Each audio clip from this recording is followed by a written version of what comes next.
Now with the Samsung Galaxy Z Fold 3 on Verizon 5G, there's no more fear of missing out.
Okay, so yeah, today I'm really honored to be gifted with the time of Dr. Lehman-Baird, who is the inventor of the Hashgraph algorithm, and he's also the co-founder of Hedera and Swirls. Swirls, for those who don't know, is a software development company that is building applications using Hashgraph. He also holds a PhD in computer science from the Carnegie Mellon University in Pittsburgh, Pennsylvania. Overall loves mathematics and cryptography. I'm a big fan. Thank you so much for coming on today. I really appreciate it. How's everything going? Oh, thanks. Things are going well, and I appreciate being on. Thank you. Yeah, that's really cool. And man, I have so many questions that I have personally, but also from the community. And the Hbar community is on fire these days. But before we get into all topics around Hashgraph, DAX versus blockchain, interoperability of Hashgraph with other layers, can you share a little bit about your general views on how do you see the crypto market as a whole, the blockchain industry as a whole, right? There's a lot of kind of variations that we're seeing right now. So what is your general perception of the market, and how do you think it's going in the next kind of like decades or centuries eventually? This is so exciting. So I talked at UDC this year about how we are probably going to look back from the future where blockchain ledgers are doing everything, are part of every part of society. I think we may look back at 2021 is the year that it really took off in a fundamental way. We've known this, for a decade. Everybody's been saying someday we're going to change the world. I kind of think this is the year where we're changing the world. And of course, we're still just at the beginning, but I think this will be viewed as it. This is where it isn't just crypto enthusiasts dealing with crypto enthusiasts. It's actually spreading out to the real world. And so I'm extremely excited about that. So I think this year is big, but then you said, what's going to happen in the future? Just like the internet doesn't do everything, but it has seeped into every single part of society and the economy. In the same way, ledgers won't do everything. We'll still have single servers. We'll still have private computers. But they will seep into every part of the economy and society and education and all the things that we do.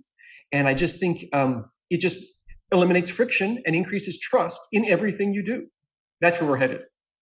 Awesome, yeah. And I'm 100% with you on that. I think in the long term, we're really onto something big here, especially with truly decentralized layers. And you have invented one of them pretty early on, also back in the days. I remember a couple of years ago, I read papers from you in the early days, and I'm not technical at all, so I try to understand these things. But I've seen your papers around trying to figure these things out. How can we make a more efficient, faster, cheaper, greener algorithm? So you recognized, for example, the flaws of Bitcoin in terms of scaling, in terms of computational expenses that it requires. So can you maybe first off explain a little bit kind of like your groundbreaking innovation that you figured out back in the days, and also give us a little bit of a time frame when it was, how it happened, and how it then kind of like became what Hashgraph is today. Yeah. So what I wanted to do back in 2012 is there's certain math problems that are kind of fun to work on. And I just thought, wouldn't it be interesting? This is a math problem. Could you have a Byzantine fault tolerant system that was actually asynchronous Byzantine fault tolerant, really high security, but also extremely fast? It's just an interesting math question. Is it possible? We've known for 30 years how to have extreme security, but it's very, very slow. And we know how to get extreme speed. You use leaders, but it's not secure. You can shut down the leader. This is a serious problem. If you take turns having one computer be the leader, an attacker can flood that one computer with packets and shut them down. And even if you switch every few seconds, they can play follow the leader and shut down your whole network just by shutting down one at a time. So this is something I wanted to get away from. I wanted to say, can we do something that's ABFT, which would imply no leaders, no vulnerability to that, but also super, super fast? And I worked on the problem and really was able to convince myself, well, no, it's not possible. You can't have speed and security at the same time. So I put it aside.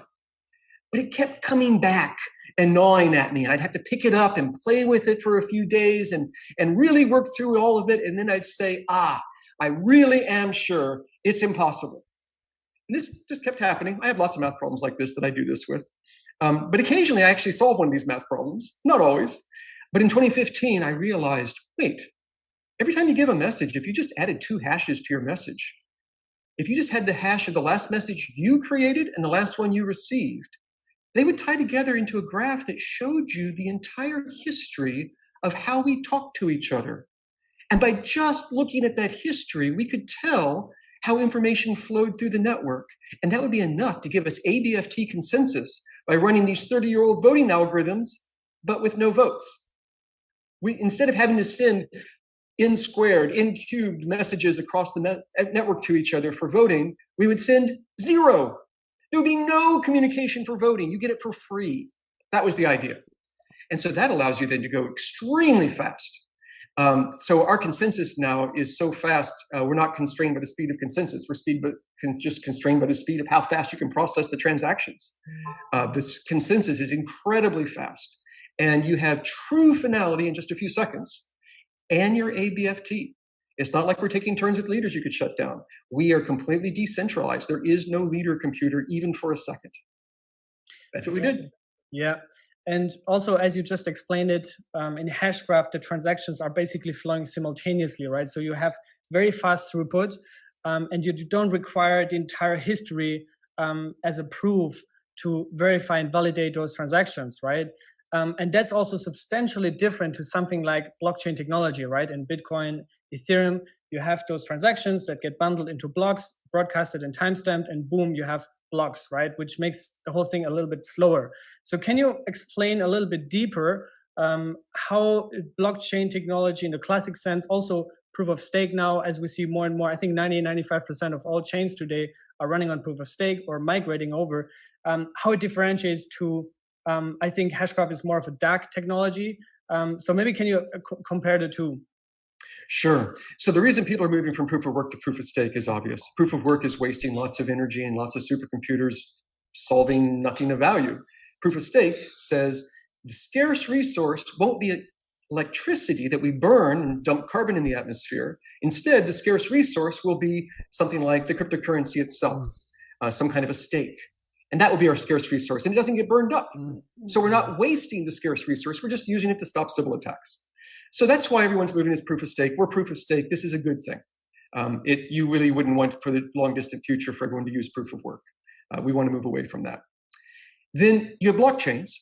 Well, if a blockchain is a chain of blocks, And I should point out, the word blockchain can also just mean a distributed ledger technology, in which case we are a blockchain. But if by blockchain you mean a chain of blocks, then we're better than a blockchain. So it's kind of confusing. So I often say, yes, we're a blockchain. We're a good blockchain. But then I also say, well, we're not a blockchain. Okay, that's how the terminology is used. But if you talk about just a chain of blocks on top of each other, then you are kind of limited. Either you're going to have a leader who puts on each block. That could be fast, but then you have a leader with all the problems of someone shutting down the leader. Or you're forced to do something like, we will have a long decision process to decide who does the next block. That's how proof of work ends up working, is that you have to solve a puzzle to get to the next block on the list. But with what we're doing, it's as if every single node at every moment is generating 10 blocks a second, all by itself. All these blocks are being generated in parallel, and they all get put into a graph, a DAG, as you said, in parallel. And then just by looking at the DAG, in our minds, we can all figure out, here's how to put them all in order. So it's as if they were a block, but it's like a virtual blockchain that we all get just by looking at the DAG. And the key thing is, we don't have to talk to each other while we're trying to figure out the consensus. We just do it purely locally, just looking at the DAG you have in memory. You don't have to talk to anyone else for the consensus thing. We're just constantly gossiping out our blocks, events. And just by looking at the 2 hashes you put on each one, you can figure out what the consensus is and kind of put them into an order. We do end up with a total order. It is like a blockchain in that way. Every single transaction comes in a particular order in history, guaranteed. We all agree on it. It's an ABFT agreement. We even have cryptographic proofs, and you can download all this order like a blockchain. You can basically download like a blockchain from us and get cryptographic proofs that we all signed it. But in the actual operations, it's not working like a blockchain. And how in that context, so there's the first thing that you said about proof of work. In that context, how do you then see the future of Bitcoin? Do you think it's going to be this expensive flow chain that is mostly suited to be a store of value? Or do you think eventually one day it could also migrate to the next gen, implement something like proof of stake or something different? What are your thoughts on Bitcoin in the long run? That's a great question. I could go either way. So who knows? The blockchain people may just say, we don't mind dumping lots of carbon in the atmosphere. Maybe someday they'd buy credits to offset it or something, and we'll just continue with what we're doing. Or they might say, we'll go to a different consensus algorithm. I don't know. They all have to agree, and it's hard to get them all to agree because the current people who spend a lot of money on supercomputers, mining rigs, aren't really excited about letting everybody do this in their basement without a mining rig because they spent a lot of money on it, and now they're getting all the profits. So maybe there's economic reasons that it's hard to switch to something better. I don't know. We'll see. And then also in context to that, there's also other variations of DAGs, right? I think IOTA also, they have their Tangle, which also kind of like works in a kind of like similar, at least architecture. Nano also, they have something called the block lattice. So how can you maybe differentiate Hashgraph in the competitive landscape, I would say, of DAGs? And what makes it so unique to the other players in that game? It's ABFT. So, these others that you're mentioning aren't having this. ABFT means we are guaranteed to have finality. And if less than a third of us are dishonest, we are guaranteed that we will all agree.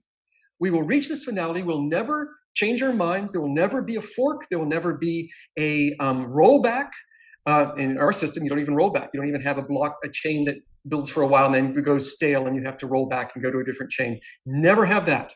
And it is guaranteed that it works even in a world where there are DDoS attacks that can shut down one computer at a time or a few computers at a time.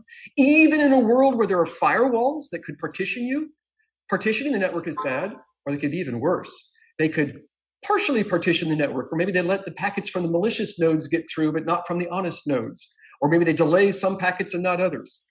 Even in a world where the attacker has all these powers, where they can do DDoS attacks, they can have firewalls, you have a mathematical guarantee that it is safe. This is important. And that's what ABFT is. We have a mathematical proof of it. We have had actually a Carnegie Mellon professor got a computer to check that proof in COQ. So we have a formal method system. We have a proof assistant that actually checked the proof to prove that it is true that Hashgraph is ABFT. That's a big difference. Yeah, and then somebody also asked this from the community, but I think right now is a good time to bring that up. Something that we've seen last week with Solana, right? They got attacked and they had an outage for almost a full day. So is that something, or something, maybe another form of attack that could also potentially happen to Hashgraph? And then also how would you go about handling that? That's actually a community question. So there's a little bit of a difference. We, from the very beginning, have been trying to stop attacks. I told you that we never have a leader.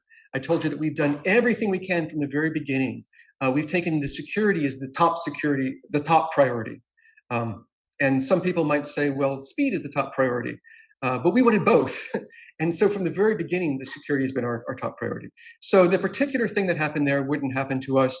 You could say, well, maybe something else similar would happen. Well, who knows? But we're doing everything we can to prevent that.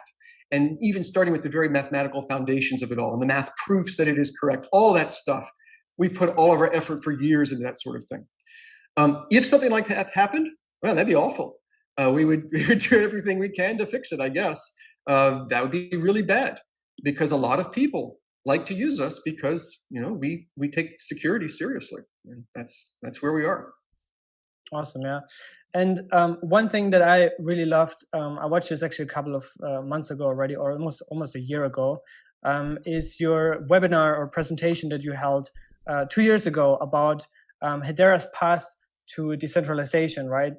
And in that presentation, you're basically laying out the plan in this quadrant. I think there's 4 fields where you say, you know, the token distribution is one thing, the underlying node infrastructure is another thing. And it really clicked for me, where it's like, man, he's totally right? There's so many layers that need to be decentralized. It's not just like, okay, you decentralize hashing power now, but if 90% of the coins are owned by 10 people, then, well, how decentralized are you really, right? So can you share your views on how Hedera is going to decentralize? Obviously, from 2 years ago when you first brought this up, and now there has been a lot of progress. So yeah, can you just talk a little bit about that, and also share your views on how we go moving forward? Yes. So to decentralize, first of all, you want the big miners to be known and transparent and trusted themselves. So in some ledgers, you know, you have decentralization. We have thousands of miners, but there's a handful, you know, a dozen that controls the mining pools that control everything. And who are they? I don't know. We see them on stages occasionally. We don't know much.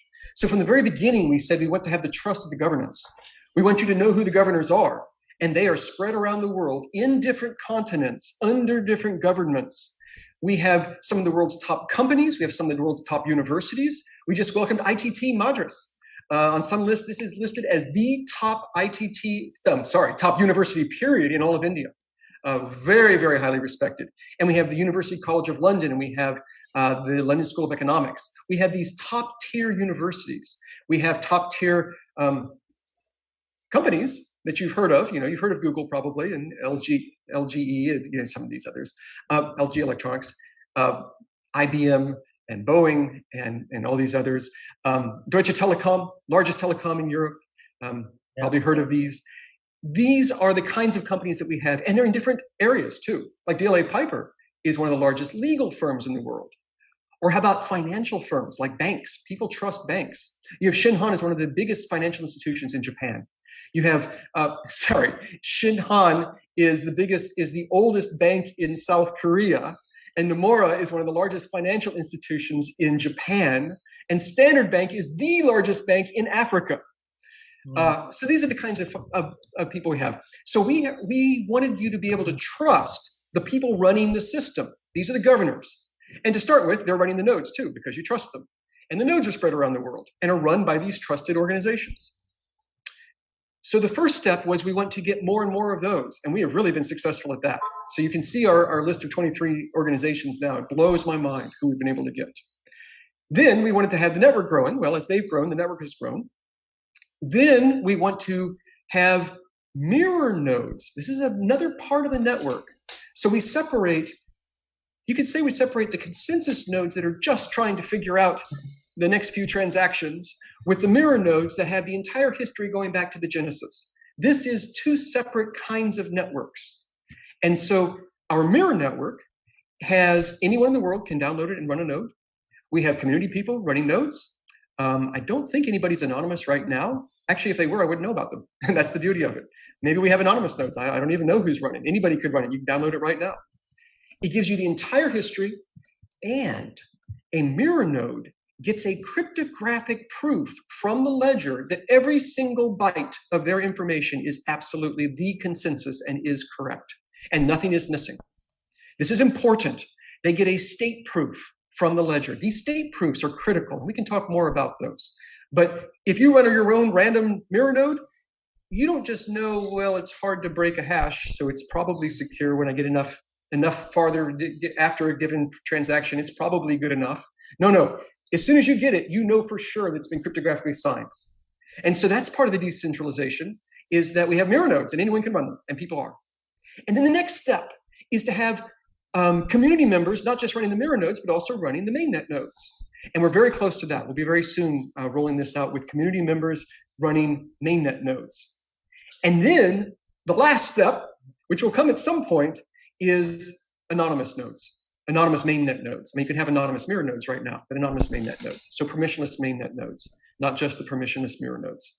And so that is also coming. So this is the path that I laid out in the video you saw, and we have been moving along that path, just like I said. And I'm excited about where we are on that. Yeah, and also just a few days ago, by the way, congrats to the 2-year anniversary, which was just 5 days ago, right? And that also came with a big announcement of the Hbar Foundation, which we can talk also about in a second. But I wanted to get back, you already teased a little bit upon it, so I have to ask you regarding the staking, right, or kind of like node validating for the community members, because I think it has been in the roadmap for Q4 this year. So is there any timeline or anything that you can already kind of like maybe tease or direct us to when it's coming? Sure. And community nodes and staking aren't the same thing.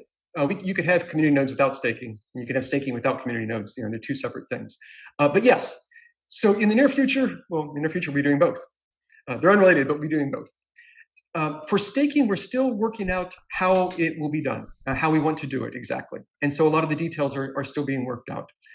So you can see it's on our roadmap, and it's not immediate. It got moved to next quarter, next year, next half, whatever it's moved to. We're working out the details of what we can do.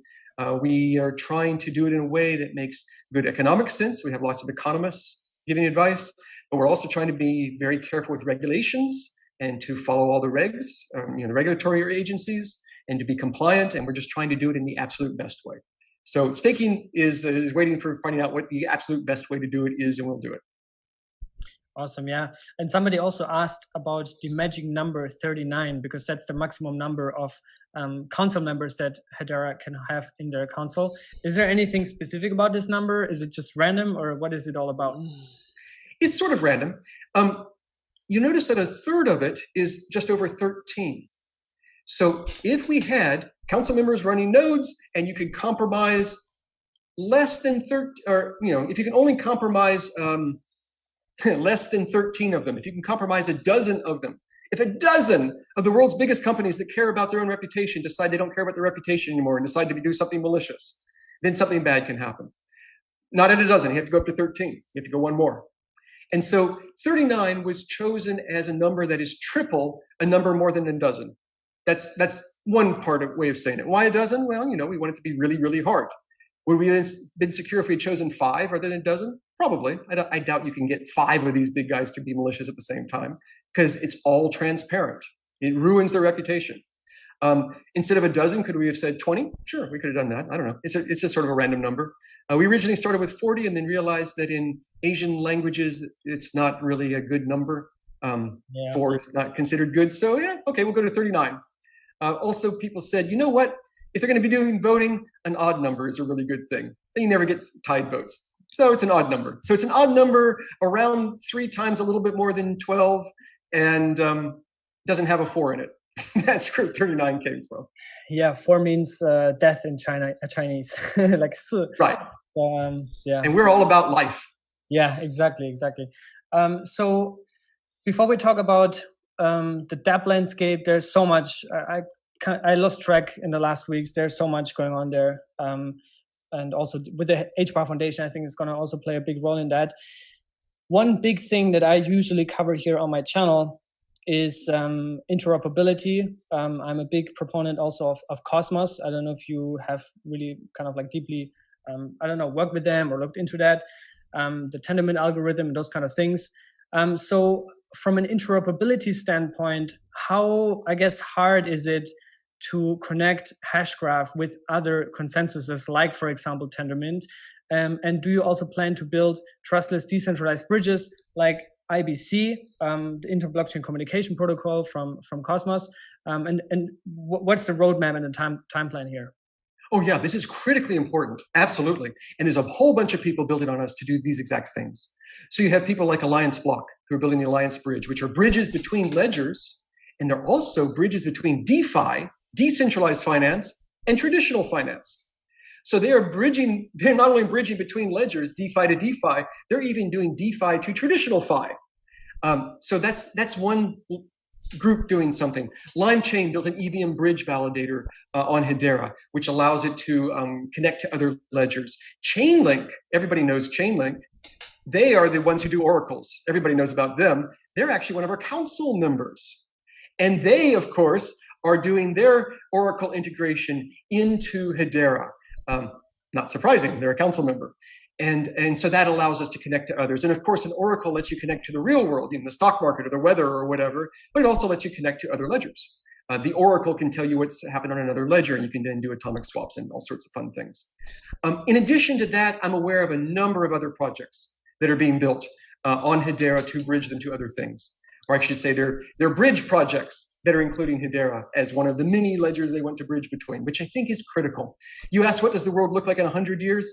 Yeah, the world looks like a bunch of ledgers clearly bridged together and interoperable. And this isn't 100 years away. This is now. This is what's happening now, and it's critically important. Again, I think 2021 is a pretty good year. I think the future is going to look back at 2021 as having been a pretty good year. And then we allow more things than that. So we have Solidity contracts. We run EVM, and we allow atomic swaps. You can have a contract that does atomic swaps just using secrets that are revealed on one. As you lock up on one, it gives you a secret. You lock it up on the other, and so on. And we even added support for EVM commands like "tell me the timestamp on the current block" that don't even make any sense because we don't have blocks. But we implemented that command. We give you the timestamp on the current transaction, which is a consensus transaction and a consensus timestamp. And the reason we did it is so you could do atomic swaps. So we even from the very beginning, even before we wrote the software, we were planning to make bridging easier in that way. There's other things we do too that are not exactly bridges, that are useful, building blocks. Like we have scheduled transactions, which is an interesting thing. It allows you to get a bunch of people to jointly sign a transaction, but it does the work for you of collecting the signatures. So one person puts this transaction on Hedera with only his own signature, and then each of the other participants can then go to Hedera and submit a transaction that adds a signature to it. And when it has enough signatures, then it executes. And so this is an interesting thing. As we get to the world that's more complicated, where you want to have multi-sig and even multi-layer multi-sig, where I want 2 out of 3 organizations to sign off, and within an organization, it has to be 5 out of the 10 people. If you want really complicated things, collecting signatures becomes complicated. And so with scheduled transactions, we make that easier, and it helps bridge between the people that are signing.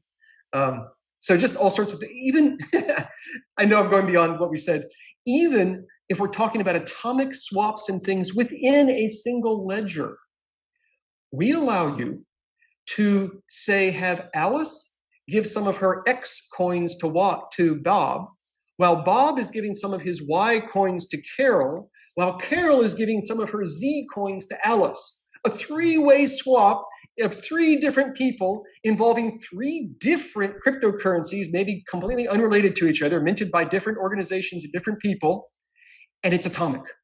It's a single transaction. It's our cryptocurrency transfer as a single transaction, and that single transaction can have 10 people that are moving around things in 10 different cryptocurrencies, and it's atomic. It will either all the coins move or none of them. And so we're even building bridges within ourselves in ways that Well, every ledger could do that with smart contracts, but we do it at the native layer. So you can do this at 10,000 transactions a second and 1/10 of a cent per transaction. Anyway, that's a long answer to your question. No, that's great, and I love it. And I think definitely interoperability is the next big thing, because we need to bridge and connect all these networks, right? And they're accruing billions in value. So you see all these chains, Solana, Ethereum, Avalanche, Cosmos, Polkadot, right? They're all coming to life now as we see this kind of emergence of DLTs, and also strong product market fit. I mean, many of the DEXs have, I think MetaMask, they just released that they have 10 million or 5 million active users a month. Like, that's crazy, right? So I think there's definitely strong product market fit. And as we talk a little bit about these things, you already mentioned a little bit that there's a lot of bridges that also kind of like will bring in or connect the DeFi worlds and also CeFi and TradFi worlds. So what are some of the, there's so many, but what are some of the highlights? What are some of the best, most exciting use cases, products that are currently being built on Hedera that you are really excited to see and to have? Oh, I am really excited. So yes, there's DeFi stuff. In fact, the Hbar Foundation has one of their big thrusts is to fund DeFi projects. They have announced that. We are seeing people using Hedera for a wide range of things. So starting with what you're talking about, people are doing things like NFTs, right? NFTs are a big thing. There's a lot of people doing it. You have people like Galaxy, which isn't just minting some NFTs. They are an organization that helps other people to build NFTs and to monetize their own fame, their own time, their own all sorts of weird things. So Spencer Dinwiddie, NBA player, started Galaxy to do this, and he does it himself. He tokenized NFTs, his own future income. That's cool. And he did other things you wouldn't even think of. He tokenizes the shoes he wears, and even allows then people with the tokens to be voting on what shoes he will wear at the next game. Crazy. I mean, it's just really cool. And this is allowing the world to buy and sell and to get things that they wanted that didn't exist before. There's a pent-up demand that people didn't even know they had because of tokenization. So I'm probably preaching in the choir. NFTs are wonderful. I think everyone knows that. But it's just really, they're wonderful. It really is true. So we have Galaxy doing that. We have the Toko project from DLA Piper. They're one of our council members, tokenizing things like fine art and expensive things. So we will see tokens in the future for expensive buildings and wine and fine art. And we'll see tokens for little cheap things, trading card-like things. And you could have a museum that tokenizes each insect in the museum. You can imagine that kind of thing. We're going to see that. We're seeing people tokenize art in ways that blow my mind. I didn't see that coming. I'm sorry, not like paintings, but just digital art selling for amazing amounts. Speaking of tokens, we have an auction going on right now at Hedera. And we wrote software to do it. We're giving that out open source. But right now there's an auction going on for some of those art tokens and also for some metal coins and things. So NFTs, tokens, these are cool. Then we're seeing markets around these tokens. And so we're seeing people do things like tokenize energy so that you could have an energy market. Tokenizing carbon credits, carbon offsets, so you can have a carbon offset market. And then taking the tokens and combining them, which is an amazing idea. So the idea is that you put a solar panel on your house, you could actually sell your energy, not just to the power company for whatever they decide to pay you, but to other users directly in a market. You might make more selling to an actual market than a monopoly controlling your price. And in that market, you can end up bundling carbon credits with the kilowatt hours. And so somebody is buying this many kilowatt hours and this many tons of CO2 at the same time from you. And people are doing this. People are building this on top of us, systems to do this. And I love this. We're very green. We use less energy per transaction than anybody else. And we're carbon neutral, actually carbon negative, because we buy carbon offsets ourselves. For that little bit of electricity we use, we offset it. But the really exciting thing, too, is that people are building markets on top of us for carbon offsets. So that's cool. Then you have the fact that we record things immutably. It has nothing to do with tokens. Of course, we have this immutable, eternal record of what goes on, and we're incredibly cheap. Again, it's 1/10 of a cent in order to send a message that will be recorded forever. Who's using that? We have someone building on top of us to track COVID vaccines. As the COVID vaccine goes from place to place along the route, there are thermometers inside the freezers that hold it that are reporting to the chain, to us, to our consensus service, what the temperature was at every step along the way. And so you end up with being able to prove to the consumer, the shot I'm getting right now is coming from a vial that truly was cold at every step along its journey. And I have the records to show that. We have people doing this for things like organic food and for ethically sourced things. Like that diamond you're buying, is it a blood diamond? Did people die for that? Or is it an innocent, good diamond? That kind of thing. People are building these sorts of things. So you have this provenance, you have these proofs. And that also allows you to stop fraud. So let's talk about two industries that are actually famous for being unusually bad industries for fraud, where fraud is famous for being a real problem. There is the advertising industry. Everybody says it is just rife with fraud. And so you have ad stacks stamping out fraud using us. And the way they're doing it is they are the middleman between the website that shows your ad and the advertiser that is buying that ad, that says, I want you to show an ad for me. And it just turns out that in the world right now, there is enormous fraud where a website will show some ads to users and then tell every advertiser, oh, I showed your ad. Well, they didn't show all their ads. They showed one at a given moment in time. But they tell everybody, oh, yeah, at that moment in time, I was showing your ad. And they get money from everybody, although they only showed one ad. Just outright lying. What AdStacks has done is made that physically impossible. All of these events of impressions of people seeing the ads are being recorded in Hedera by sending it through our consensus system. It's extremely fast. They could do 10,000 a second. They can get consensus in just a few seconds. And it's 1/10 of a cent each time. Very cheap. But what it does is it allows those buying ads and those showing ads to know that they're not lying to each other in certain ways. And this is very powerful. I'm sure the world still has fraud, but this eliminates whole classes of fraud, which is important. Yep. No, Okay. I just wanted to hook in here because I also saw somebody was building something to mitigate fraud in voting, right, in elections. I think that's a whole other animal that really needs to be disrupted. But yeah, I think you wanted to continue with another field, right? Yes. So I think elections are interesting too. I'm not aware of somebody building on Hedera for elections right now, but there's a lot of progress, a lot of things you could do for that. What I am aware of is coupons. So in the United States, anyway, the Coupon Bureau, most of the, or many of the coupons flow through the Coupon Bureau. So you go to Walmart and you have something from P&G, it's probably a coupon that will flow through the Coupon Bureau. They're enormous. And coupon fraud, I was amazed when I learned about this. You have your coupon that you got from P&G that gives you $1 off on something, and you go to Walmart and you spend it, or Target and you spend it, and they say, okay, I'm going to give you $1 off. But they don't know if you just printed that on your printer or if you Xeroxed a whole bunch of it. You don't know. They don't know if it's legitimate. And the store won't get paid for months. This is the common way things work.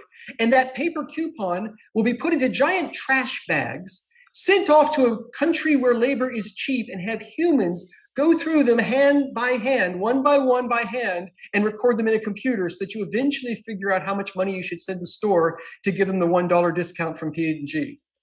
That's crazy. Yeah. What the Coupon Bureau is doing is saying, well, the store could just scan your coupon, and in real time, you record it immutably through our consensus service. For all eternity, that will now be recorded. And both the store and the, not advertiser, but the company creating the coupon will know for sure that it's happened, that it wasn't a double spend, it stops the double spends, and the money can transfer very quickly. And they can get paid not months from now, but just very quickly because they know it. So those are some of the fun things being built on Hedera right now that I'm excited about. Yeah, and I really love your passion. I mean, you're super passionate about these things. And it's truly massive how big Hedera already became. I mean, I've seen it in real time over the past two years, basically, since I kind of like, started tracking everything and became part of the community. And also on the community side, there's so many people that are excited about it and really, really passionate. Another thing I wanted to talk with you about is CBDCs, right? I think you've also talked about this a lot. And also some of the council members are large banks like the Shinhan Bank in Korea, the Standard Bank in Africa, like you said. And potentially, I also heard some kind of like discussions with the RBI in India. So can you talk a little bit about how Hedera could benefit or could be used for central banks in terms of CBDCs? And also in reversal then, what value does it bring to Hashgraph as a ledger and maybe even to Hbar? Kind of like, can it be implemented there? Is it used as a gas fee? Or yeah, maybe you can talk about these things. Sure. Well, the benefit for us is we want to be used. We want to be a useful utility to the planet. And CBDCs are an enormous use case for the planet. You ask where we're going to be 100 years from now, every currency will be a CBDC. I have no doubt about that. Every government will be using CBDCs. But let's talk about CBDCs and why they're actually a good thing. Why are they a good thing for consumers, for citizens, and why are governments interested? And by the way, they are. I hear enormous interest from the biggest governments to the tiniest governments.